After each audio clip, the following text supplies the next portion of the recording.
Hello friends and enemies, welcome back or welcome to Happy For Now. It's me Isabel here with backlists I want to read. So like I don't make an effort, generally speaking, to read most authors' backlists, but I've got a handful. I've got a few. I've got about 8 here. I've talked about some of these before. Some of them I'm continuing.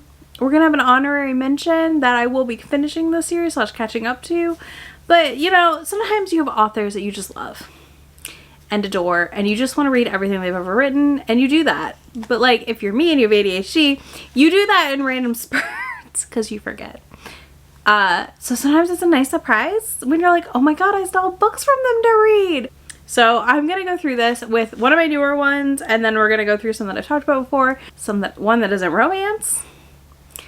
Bet your surprise, one that isn't romance. But you know, I've got quite a few. I've added some new ones this year already, which is exciting, and I do have plans to make my way through their backlists at the very least. So first up is one that's probably no surprise to anyone, but I do want to read Emily Rath's backlist, which is only 3 books. I'm pretty sure it's only 3 books. I need to read her 3 historicals, which are MMF. Of course I do. Of course I need to read these. Why wouldn't I need to read these? I loved fucking around so much that I know I have to read these. So I do plan to get to them soon. I know I need to be in a historical mood because I ideally want to read like them back to back, the first 2. So that's happening. I know I really like her writing, so I really think I'll like her writing for historical as well. Another one is Christina C Jones, who I have like a tracker that I've not updated, but that I need to update also. But I have a tracker on my Notion for Christina C Jones where I track every book of hers that I've read, and then the ones I haven't read. Again, I haven't updated because Christina C Jones, I love you. I adore you. But you release so many books that sometimes I cannot keep up even in the same year that they come out. So here I am with a massive backlist to read, but I'm so happy about it because like, what joy I have for myself here. So I've read a good portion of her books now, but I'm still, like I said, slowly working my way through, tracking it, and I'm really excited to continue. This is definitely like a multi-year project for me.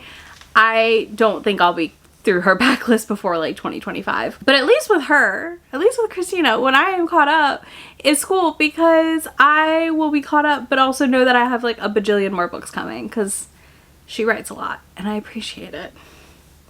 Next we have Katie Robert, who is the backlist I'm the closest to being caught up on, which is really exciting and surprising. So I have to finish her Vampire Queen series, the Taboo series, and get caught up on her Demon series and Radiant Sin.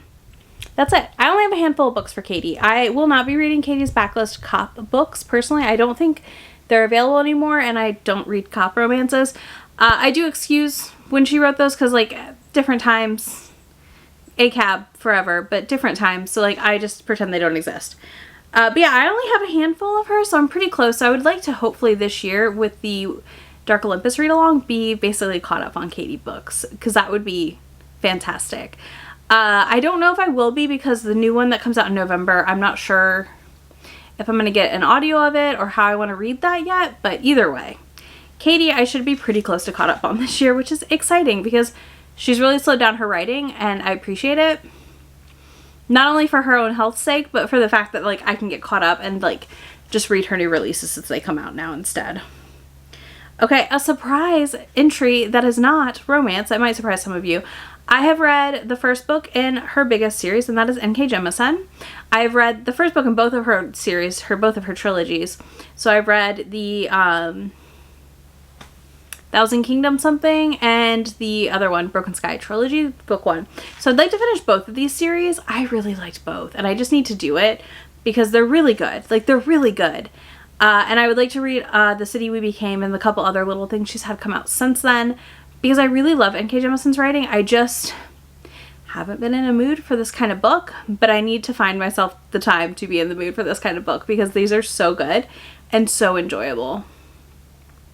The Kingdom one, this one, that one is much more romance heavy, and I think if you're a romance reader and you've been thinking about reading them, this is a great option to try. But they're just so long. And a new addition to the list, we have Lee Jacquat. So I'm obsessed with her Holly Nights novellas that she does. She just had Mother's Day. I enjoy these. They are such a blast. They are consistent for me. They all work for me in some capacity. Whether I love them all as much as the other varies, but I still have a good time with every single one of these. And I need to go back and read her other works, because if I love these novellas so much, I'm pretty sure I'm gonna really enjoy some of her other work. Like, I know she has a mafia book and some other stuff, which sounds right up my alley, things I already like to read. So why haven't I read them yet? I don't know. Next, we have my new hockey obsession. And you know, if you watch my KU checkout, because I have one of these checked out already, I'm planning to just have a rotation in my KU for Tegan Hunter, because I'm going to read the next book, return it, get the next one, read the next, like, I'm just going to keep that train rolling until I am done with at least the current series I'm reading, which I don't remember the name of, but it had the Neutral Zone and Goal Save or whatever. The last two I read and really loved. So I'm just going to work my way through this series and be ecstatic the whole dang time, because these were just really fun, like very fun and not too long of hockey romances. And sometimes I need a book that's under 300 pages, you know, like sometimes you just need that good short book. All right, the next two are historical authors who I adore immensely, and I'm mad at myself because I haven't read more from them this year, but also like I like hoard them at the same, it's a whole thing. It's a whole thing in my brain. Like, part of me is like, my precious can't read, must save forever. Part of me is like, my precious must read, you know? That's my Gollum impression. I hope you enjoyed it. So we got Beverly Jenkins. I have read a good bit of Beverly Jenkins. I need to make a tracker for her books as well. I'm pretty much up to date on all of her new releases, I believe, but I need to go back and actually start going through her backlist and reading a lot of her older books, because I love Miss Bev. She is an icon. She is a legend. She is a founding member of us getting Black romances in historical, set in the States, that are amazing. I need to finish her backlist, because then I will feel like I did something. But also, I think it's really interesting because her backlist, a lot of her characters are connected. Even if they're not in the same series, they're very connected, and I really like that fact. I also feel like once I finish her backlist, I can justify collecting it all. So there's that, because I do really, really, really, really, really want to complete Beverly Jenkins' collection. I need to read them all so I can justify this, okay? And I'm working on it. I still pick up new Miss Bevs anytime I find them. So there's that. And then there's like one of my comfort authors, which is Sarah McLean. I love her. She's one of my faves. I've interviewed her for chapter 3. I've had lunch with her at a Polycon. Like, she's fantastic. And I am saving like random Sarah McLeans to not read, because she only comes out with one book a year. If Sarah ever stops writing, I don't know what I'm going to do with myself. 2, I usually get an arc of her next book, and then I read it, and then I'm sad because I gotta wait another year. Like, I'm a mess. It's fine. It's fine, y'all. I mean, it's not, but it is. It's fine. So I just feel like Sarah McLean for me is like one of those comfort authors. I always enjoy her books. I feel like they're very feminist forward, and they're just so much freaking fun to read. So like, part of me wants to do like a vlog where I read a bunch of Sarah McLean's or like Beverly Jenkins, but like, I also am not always in the mood for historicals, which is like such a specific thing for me these days. But like, also favorite authors. Another bonus historical author that I am not done on their backlist and would like to catch up, but also the way it's taking for this next book in her series to come out, I'm kind of okay that I'm waiting, is Tessa Dare. Because listen, I've read a good bit of Tessa Dare's backlist, and I've read a lot of her new stuff. I haven't read the last one that came out in the current series because there's no date on the 4th book. So, yeah, I'm sitting on a lot of Tessa Dare as well. And you know, I'm okay with that. I'm okay with that. We will get there. But I'm also okay that I'm taking my time, because I am nervous that we're like never gonna get that other book. I don't know. The Bride Bet, I think that's what it's called. I don't know. But yeah, y'all, nervous. It makes me itchy nervous. So yeah, there's that.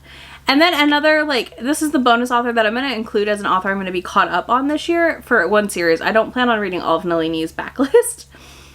I've read some of her contemporaries, but I am going to be caught up on the Side Changeling Trinity series this year. So that'll be fun. I should be caught up by the end of the year. Yes, that means you're getting one more Side Changeling vlog coming your way at some point.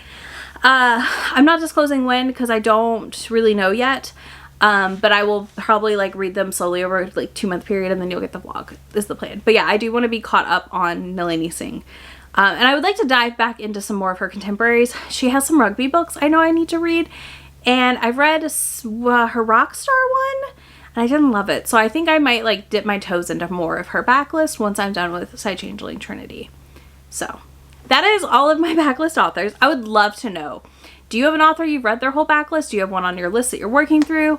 How do you do it? Are you like me? Do you like attack it randomly and then just like walk away and have to save them forever because you don't want to lose them? Like, what's your game plan with these? How do you do it? On that note, if you don't want to tell me that, you can leave me a book stack emoji, because that was a lot of books. I'll have links to all these authors down below for you if you want to check out any of their books.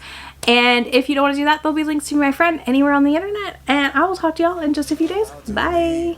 Already packing, come with me. I'm not really asking. We'll get away to a place where we don't know. About to see the world in action, what we can be. Life with no distractions, we'll get away. This is what